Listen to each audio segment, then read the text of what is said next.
Autumn here with the Furniture Flipper's Guide, and today we have something very different. I have scored an interview with a doctor of physical therapy. She's amazing. She's going to teach us exactly how to lift furniture safely and in a way that will not hurt your back. So stick with us. I've got all the best tips and tricks coming your way.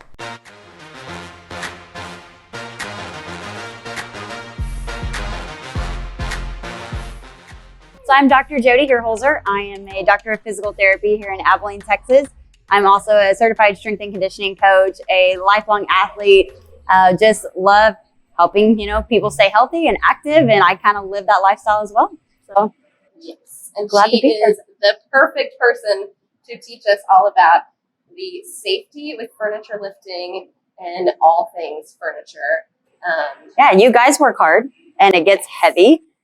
And it gets repetitive, and all of those things together are the perfect recipe for potential injury.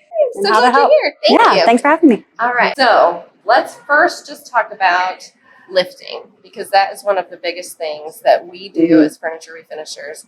Always lifting pieces to put into the back of cars, lifting pieces to move into our home, things like that. Sure.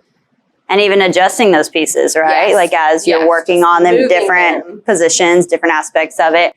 And so the first thing, safety with lifting, the easy thing is use your legs, make sure you have a flat back. And that means, it can mean a lot of things. Like, what does a flat back even mean? And how do you feel that you're in a good position? So we'll cover some of that. I think the biggest thing is if you have an extra person to help you, partner lift. Yes. There's no shame in asking for help. And I promise you'd rather ask your friend, your neighbor, your spouse, your kiddos, people that are able-bodied to help you than struggling through it. And then you're spending your time, rather than fixing up your furniture, you're at the doctor's office. So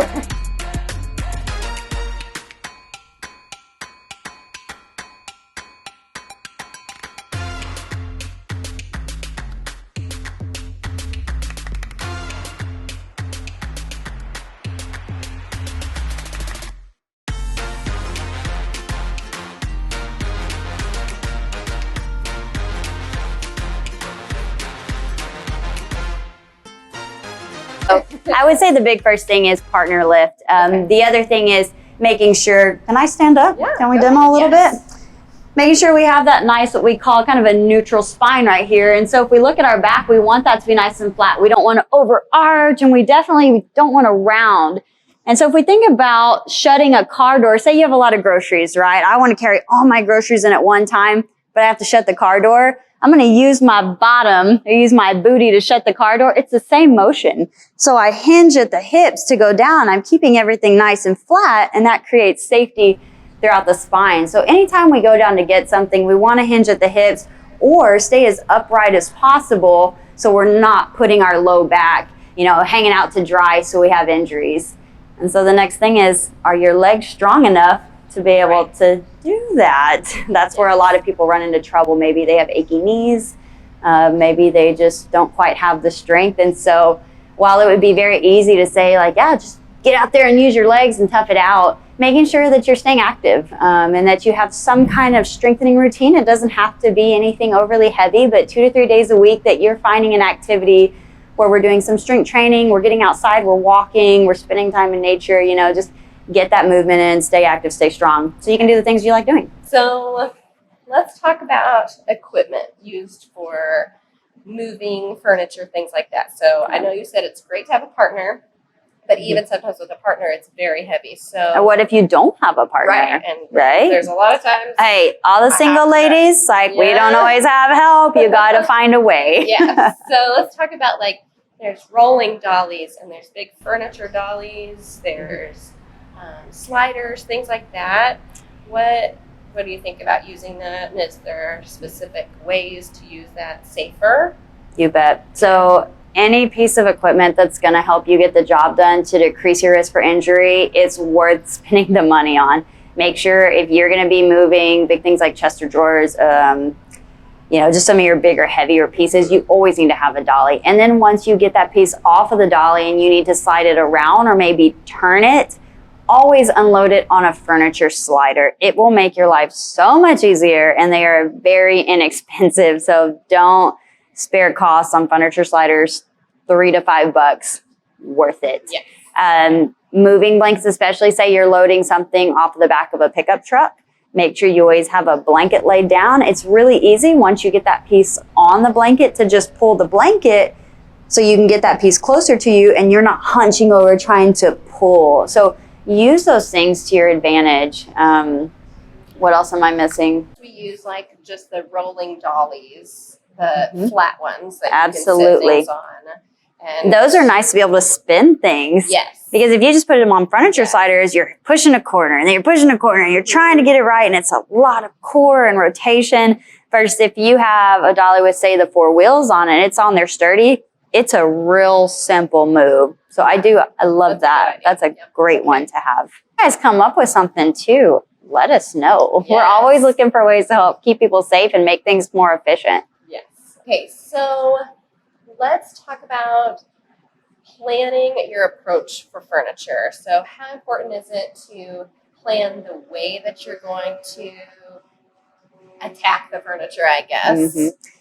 Well, just like the course that you taught, teaches us how to plan, how to do the thing, to finish the furniture and make it look good. You also need to plan positioning of your piece. And so, we think about what tools do we need and how much time do we need and what kind of paint do we need and what kind of sander. But have we stopped to consider how am I going to position my piece and in what order? So say, for example, you are refinishing a table, right? And sometimes we might be having to get under a table and paint in a weird awkward position. And then I have neck pain the next day. And it's like, why did I do that? I should have just flipped it.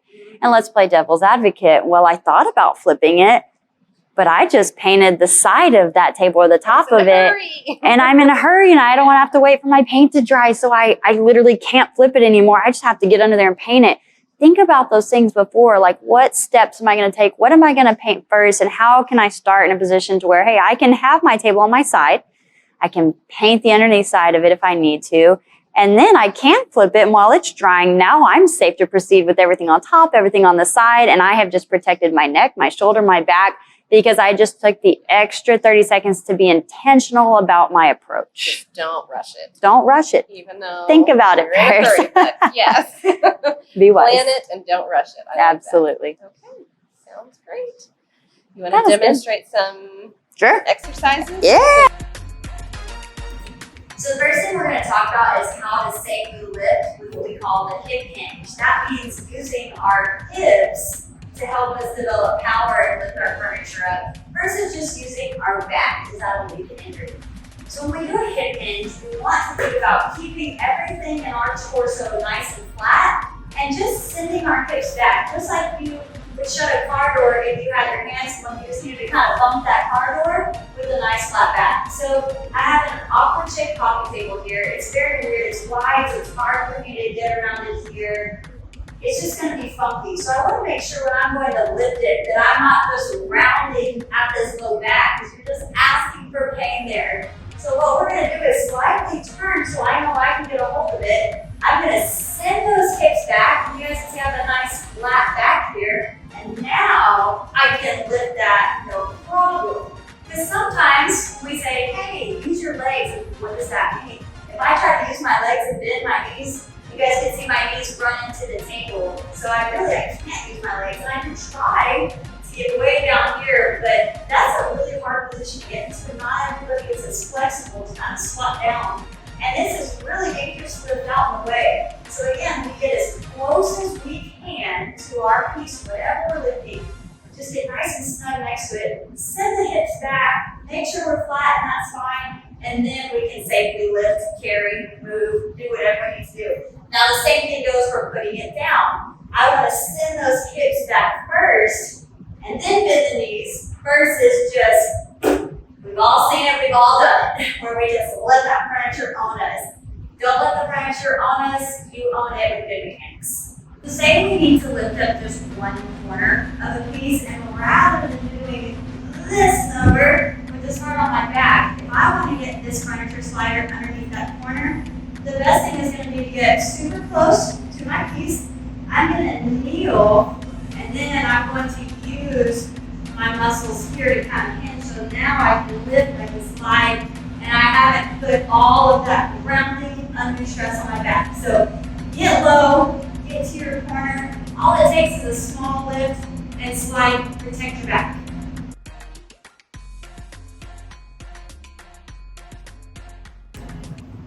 So let's talk about team lifting. If we have to lift a piece of furniture together, because fortunately I have help, I want to make sure that I'm communicating with my partner that's helping me. As you guys can see, she's just a hair taller than me, so I'm going to have to, make some adjustments.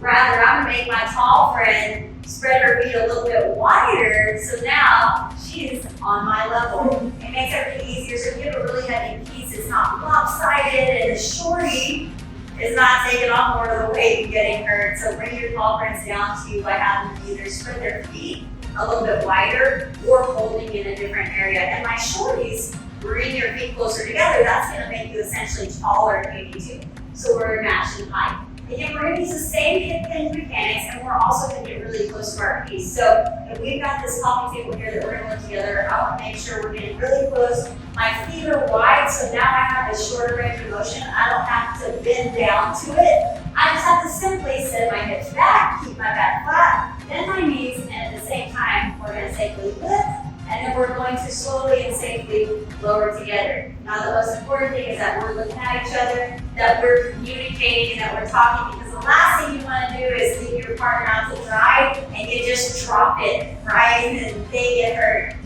Don't do that. Safe partner lifting.